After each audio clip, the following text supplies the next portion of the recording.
In the following video, we will see a simple schedule control system configured using OpenKM. We see here an empty folder. Now, we log in from another browser as another user. The system will automatically create a folder structure with a file inside. In it, we will see the date and time in which the user has logged in. The login process automatically saves the date and time in this table.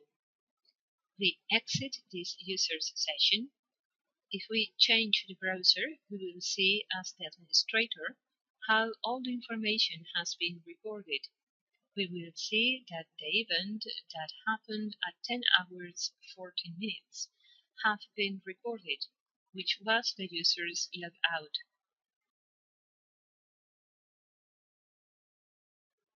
We return to the other user to log in and then exit the user's session again.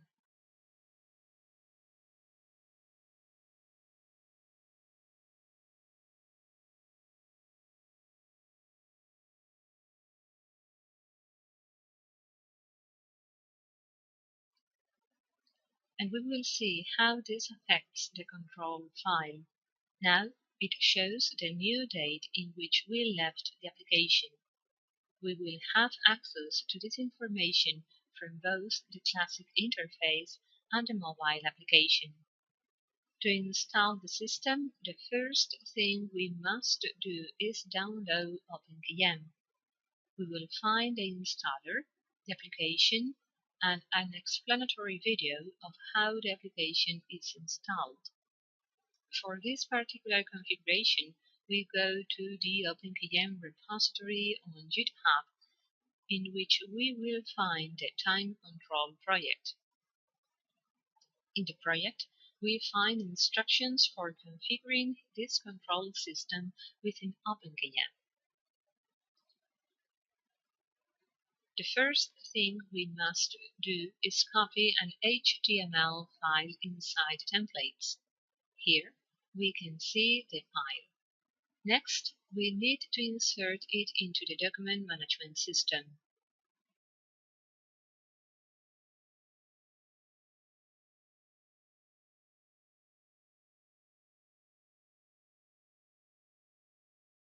Now, we are going to enter an OpenKM instance that is not configured, in which we have already uploaded this HTML file.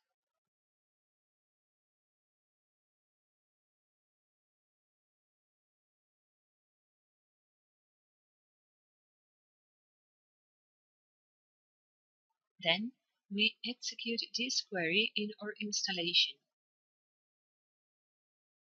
We copy this text and go to the administration panel, database query,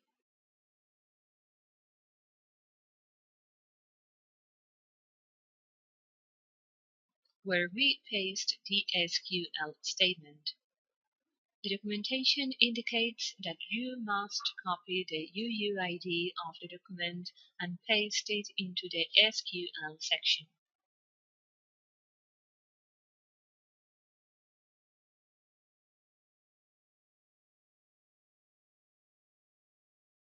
In the Properties panel, we have the option to copy the UUID of the document that we will insert into the SQL statement.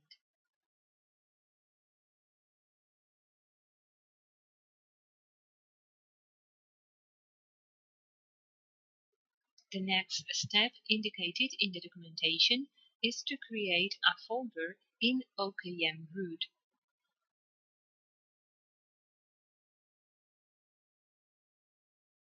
We create it, copy the UUID, and modify the SQL statement with that information.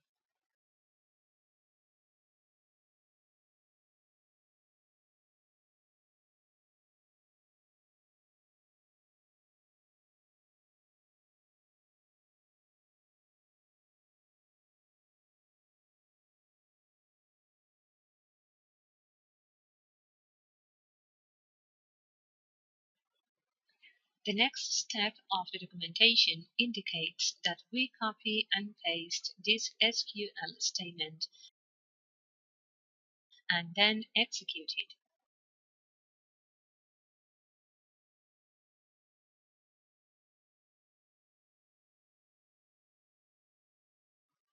In the documentation, it is indicated that we must download a file. This file is in the Releases section of GitHub, and we need to copy it into our Tomcat in the Plugins directory. We go to the Releases section, where we find a file to download, in this case version 1.0. We copy the root. Next, we go to the location where I have the application installed on a Linux computer.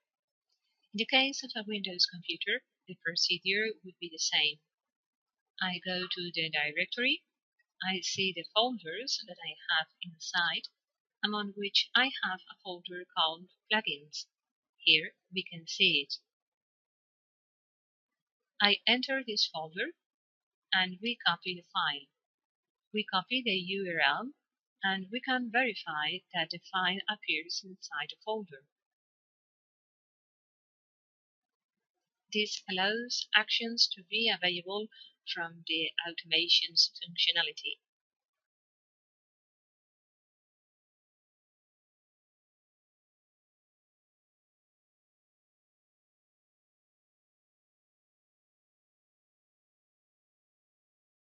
The next step is to restart the application. In this video, we will not demonstrate it, but all that is needed is to simply stop and start OpenKM again. The last step is to create rules in automatic tasks. We enter the Smart Tasks functionality and create a rule to register the user's login.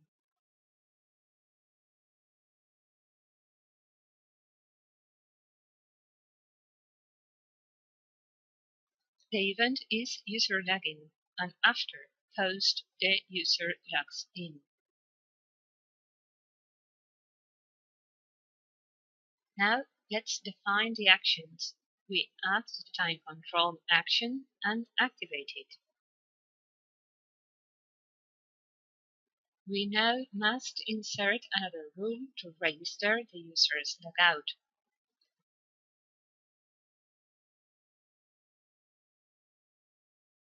The task is called time control at logout.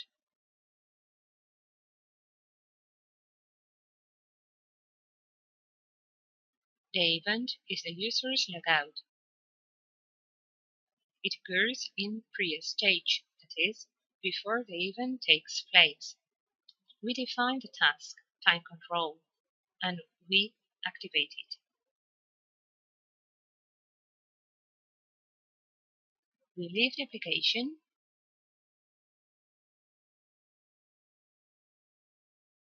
We enter as an administrator user.